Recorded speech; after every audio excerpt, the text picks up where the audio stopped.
There's really no secret about our approach. We keep moving forward. We're always exploring and experimenting. We call it Imagineering. Imagineering is in my DNA. I mean, I grew up behind the scenes at the parks with my dad and running around the back lot of the Disney studio as a kid. And so I immediately sort of had this in me, this idea that magic is actually behind the scenes. So to me, as an adult, coming full circle and being able to tell the story and going behind the scenes and bringing the audience with us in the same way I did as a kid has been really a lot of fun. We had an opportunity to interview a lot of the older generation of Imagineers, some who are no longer with us, but we were able to get a number of years ago. And then some of the more, the recent Imagineers. So we're covering the whole gamut. There's so many Imagineers who have great stories, but I really found Kim Irvine's story fascinating because she comes from a legacy. Her father was Dick Irvine, and then her mother was Leota Toombs, and who was the woman inside the ball in the seance room in Haunted Mansion. And Kim is a legend in her own right, having worked on so many different attractions and being the main art director for Disneyland. So Kim is a third generation or second generation Imagineer, I guess second generation. And I come from a third generation family within the Disney Imagineering and Disney World.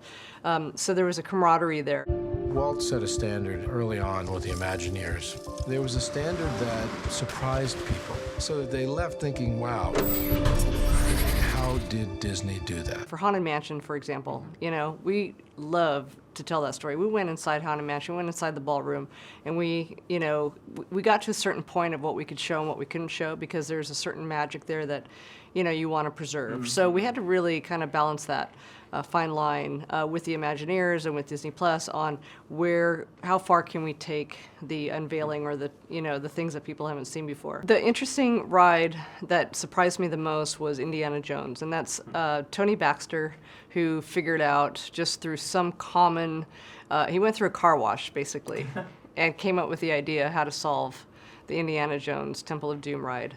And I'll wait for people to see it in the show, but the fact that the Imagineers can come up with very simple solutions to very technical problems permeates the whole company. It's happened from the original Disneyland up through today. I love the new Pirates of the Caribbean in Shanghai. It uses all the state-of-the-art technology, it's completely immersive, it's projection systems and ride systems immersed together, it takes you in different layers, it takes you underwater.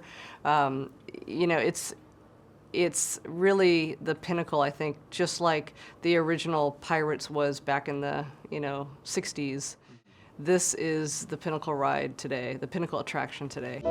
This is a dream that started in Anaheim that's traveled the world. We've come a long way through the years, haven't we? Unbelievable. Everyone always says, what does it take to be an Imagineer? And there's so many disciplines under one roof at Imagineering at 1401 Glendale that you have to kind of be a jack of all trades. I think you can know a lot of different things, but at the end of the day, the technology guys and gals, the ride guys and the ride gals who are designing the attractions are all in service of story. And the storytellers there, the screenwriter, the script writers, they usually have about 3 minutes to tell the story.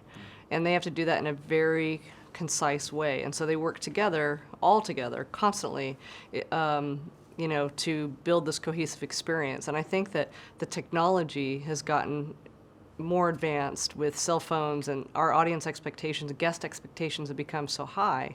So now Disney is really obviously trying to always be ahead of that. Their R&D team is constantly trying to be years ahead of the present day technology, and that's the challenge. Mm-hmm.